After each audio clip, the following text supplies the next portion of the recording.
Hi guys, welcome to one more session of UPSC Basics, and today is Earth's crust. Okay, and I have made two parts of this. In first part we will be studying structure of Earth, classification of rocks and influence of rock types on landscapes. Okay, in the other half we will be studying Earth structure.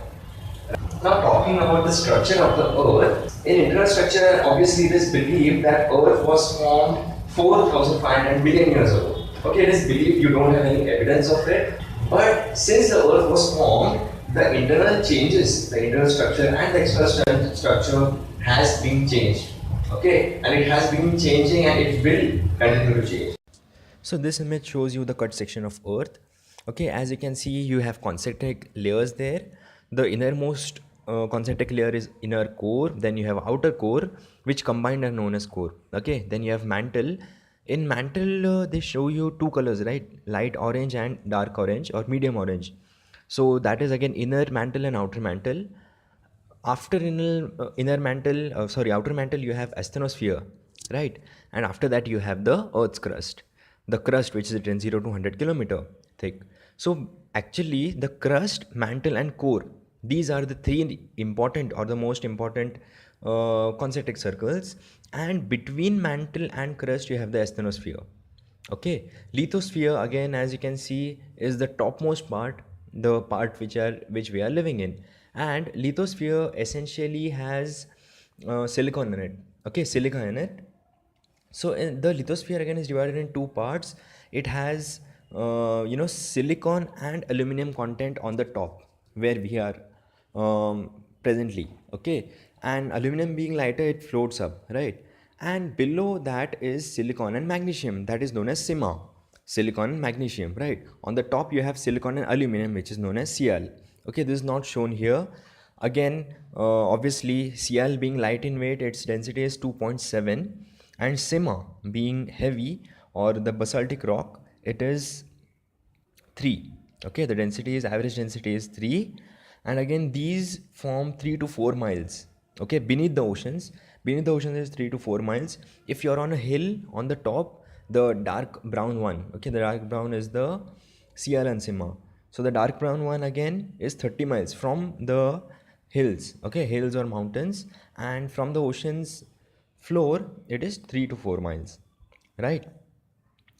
Now secondly, in this image it shows basically the convection current of mantle, but we are not presently interested in it. What I wanted to show you is lithosphere, as you can see here on the left side brown portion, where we are presently living. Okay, again as I told you, you have two parts in it, Cl, which is the top part, and SiMa, which is the lower part. Then again hydrosphere is the portion which is covered by water. Okay, so that is hydrosphere. Atmosphere is the layer from the surface of the earth, and again you have one more concentric circle. Okay, that is atmosphere, right? And again biosphere, obviously everything surrounding us, the biological things are the biospheres. One more thing which I would be coming up with, that is with the tectonic movements. Okay, so you can see here the mantle is semi-liquid in state, right? So it keeps on flowing in this direction. Okay, the arrows which are shown there, because of which the plate beneath the hydrosphere, which you could see the dark blue one, it tends to move towards the lithosphere, left side one, and because it pushes there, you have the volcano. Okay, so we would be seeing tectonic plateaus and also volcanic plateaus, volcanic mountains, so you would be needing this there. Okay, the atmosphere, I forgot to tell you guys, it extends around 15 miles from the surface of the earth on the top. Okay, that is atmosphere. Then with the structure of the earth, let's see the classification of rocks. So rocks, studying of rocks is very important because you can know the different land uses of it, the natural vegetation which is found there, right? Even the structure of the soil, the mineral composition and all. So classification of rocks, you can say you can have many different classifications. Rocks have different textures, different colors, the permeability, how porous they are, right? You have again mode of occurrence, you can find them in different places, right? And even different structure. So classification rocks generally saying they are divided in three they're classified in three types according to their formation. Okay, how they're formed: igneous, sedimentary, and metamorphic. Most of us are aware of this fact, right? So first, igneous rocks. So igneous rocks are basically formed by the solidification of magma. What is magma? So magma is basically molten rock. Usually people get confused in magma and lava. Okay, magma is molten rock, and when this molten rock, that is magma, comes out and reaches the surface of the earth, it is known as lava. Okay, so lava is not found inside the earth, that is magma, and when this magma comes out and spreads on the surface of the earth, that is lava, right? So again, the solidification of magma is are igneous rocks, right? So they could be, again, we have two types on it, either plutonic, volcanic. Okay, plutonic means when the inner side of the crust touches the mantle, right? So this mantle is obviously magma. So when it solidifies, it is again igneous rock. And if it comes out in the form of lava, that is through volcano, and it solidifies on the surface of the earth, it is known as volcanic rock. Okay, so volcanic igneous rock. And again, these intrusive rocks, okay, the one which are formed inside, that is plutonic rocks, are known as intrusive rocks because they are formed inside, and those are formed outside are extrusive rocks, that is volcanic rocks. Okay, so these intrusive rocks get exposed when the outer surface, which is soft, gets inundated or eroded, right?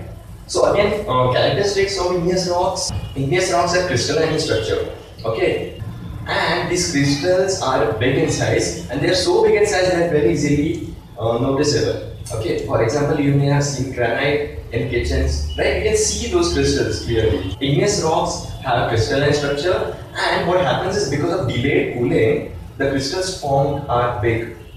Okay, so that is one more characteristic. And again, the intrusive rocks or the plutonic rocks, they take long time to cool, right? Because it is inside the earth. So they have again big crystals, that is the granite.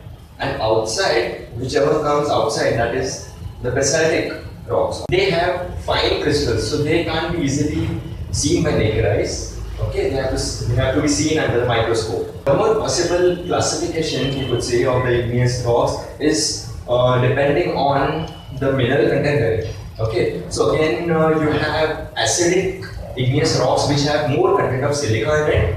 Okay, and having silica, they are light in weight, less dense. Okay, and their color is also light, it's not dark in color.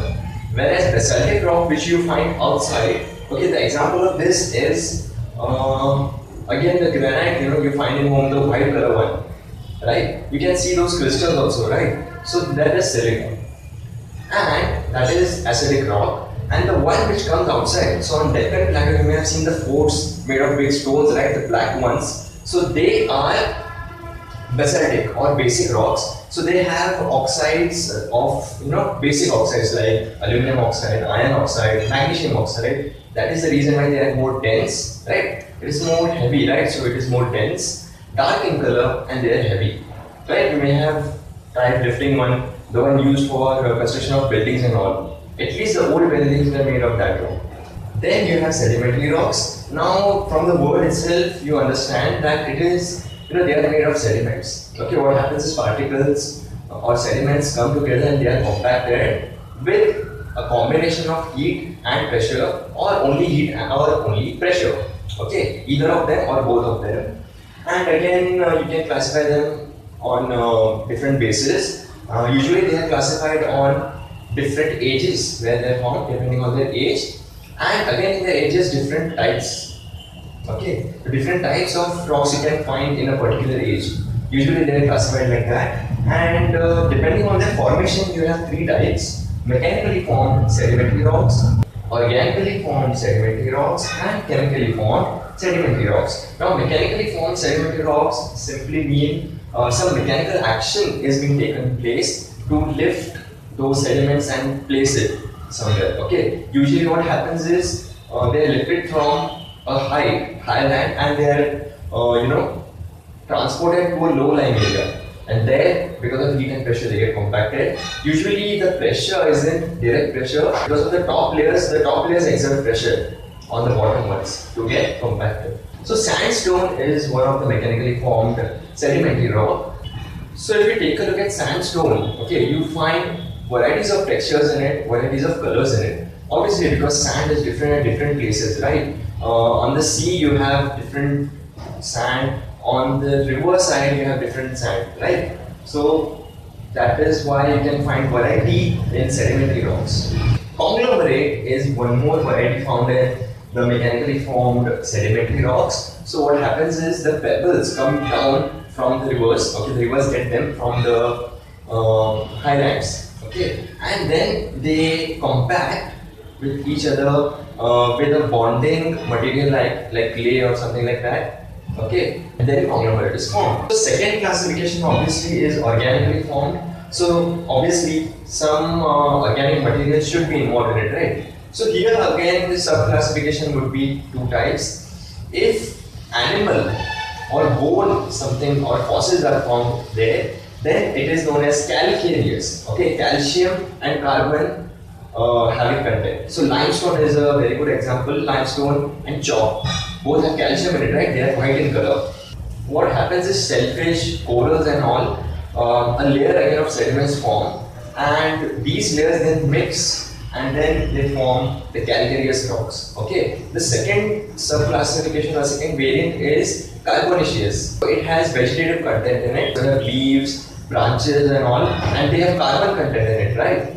So usually you find these stones, these rocks, the organically formed carbonaceous, which have carbon content in them, in swamps, rocks, swamps, forests and all, right? So organically formed sedimentary rocks, and last but not the least, the chemically formed sedimentary rocks. So obviously some chemical is being involved here, right? So what happens is, usually they are formed in low-lying lands, and what happens is the Dead Sea, right? It has high salinity. So if it dries up, again all the salt comes down, salt and minerals which are there, and they get compacted.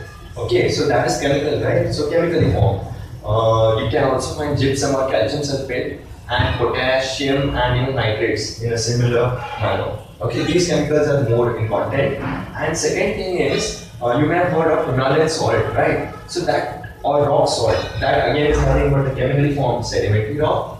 Okay, so what happens is, if you have a mountain which has more mineral in it, okay, so when rain comes, the chemical, because of chemical reactions, the mineral comes down and settles in the low-lying land. And after it gets compacted, you have more of that content. It of course has sediments, right? Other sediments. So that is nothing but again chemically formed sedimentary rocks. So now let's go to the metamorphic rocks. Metamorphic is basically changing of the rocks completely. Okay, the whole structure changes under pressure and heat. So here both are compulsory. And again, sedimentary may again change to metamorphic rock, or igneous may change to metamorphic rock. Some again examples of the metamorphic rocks are clay getting converted to slate. Okay, the slate on which we write. Then again, limestone getting converted to marble. Sandstone getting converted to quartzite. Okay, there are again many more examples. So this is metamorphic rock. Metamorphic rock again can be formed anywhere, deep inside the earth, because igneous rocks can be the erosive igneous rocks can also be changed or metamorphized, and again the extrusive rocks, both the igneous extrusive rocks and the sedimentary extrusive rocks can again go through this metamorphizing process, right? So here we complete the metamorphic rocks. So next, or the last topic of this session is the influence of rock types on landscape. So obviously rock types do matter a lot, which can alter the landscape, okay, if they are changed. So what happens is, an example in West Malasia, so there you see the strong or the resistant igneous rocks have reached high and again eroding the soft sedimentary rocks surrounding it. Okay, so they are as high as 7,000, in the range of 7,000 feet from sea level. Gunung Tahan is the largest peak there in West Malasia. Okay, so what happened is, it has again steep slopes. Reason being, it has limestone mountains. Okay, so being permeable, permeability is basically to allow water through them. Okay, that is permeability. Porousness is keeping water in there, okay, soaking water in there. That is porous. So porosity and permeability both are different. So limestone again being permeable, it allows water to again go through it, right? So it has steep slopes, right? So this is the landscape you could figure out and the sort of vegetation around there because of the structure of rocks. Okay, so structure of rocks or studying rocks is very important for studying of different landscapes. So next part, in the part 2 of this chapter, we will be seeing the structure of the earth. So you have mountains, plateaus and plains, right? So how they are formed, okay, and how rocks affect them, right? Thank you. Don't forget to click the subscribe button to be notified when I upload a video.